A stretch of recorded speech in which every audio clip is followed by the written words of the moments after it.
جب ہم اپنی پرسنل لائف کی طرف دیکھتے ہیں اور جو لوگوں کو پھر ہم دیکھتے ہیں تو ہم یہ دیکھتے ہیں کہ ہم میں سے اکثر نے دین کو صرف کچھ ریچولز میں ہی قید کر کے رکھا ہے. اور میں چاہتا ہوں کہ میں اس پہ ایک بات کروں اور اس کو ختم کریں ہم. اور آپ کو پتہ ہے ایک بہت مشہور حدیث ہے اور آپ میں سے اکثر لوگوں نے یہ حدیث سنی ہوئی ہے. آپ میں سے کتنے لوگ ہیں جنہوں نے حدیث سنی ہوئی جو ایک عورت ہوتی ہے ایک پیاسے کتے کو دیکھتی ہے اور اس کو پانی پلاتی ہے؟ ہاتھ کھڑا کریں. آپ میں سے اکثر سنی ہوئی. میں اکثر خود سے سوچتا ہوں یہ اس عورت کے بارے میں جو آپ صلی اللہ علیہ وسلم نے فرمایا کہ وہ جا رہی تھی اور وہ پیاسی تھی، سو اللہ نے اس کو پانی عطا کیا.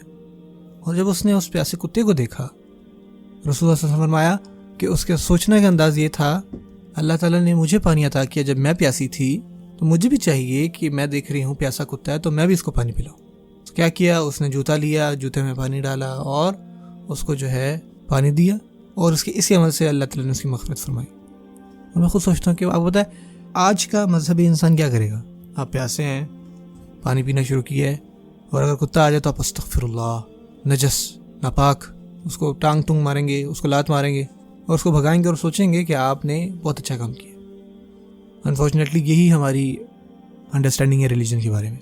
اور رسول اللہ صلی اللہ علیہ وسلم نے اس عورت کا بھی تھاٹ پروسیس ہمیں بتایا. اس نے سوچا کہ اللہ تعالیٰ نے اگر مجھے دیا ہے تو مجھے بھی مدد کرنی چاہیے دوسروں کو پہنچانے میں. من لا یرحم لا یرحم، جو رحم نہیں کرے گا اس پہ رحم نہیں کیا جائے گا، اور اسی وجہ سے اس کو معاف کر دیا گیا.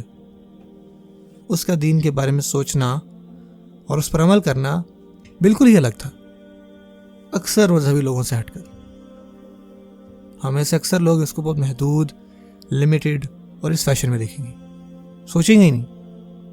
اللہ تعالیٰ نے ہمیں ایسا دین نہیں بھیجا.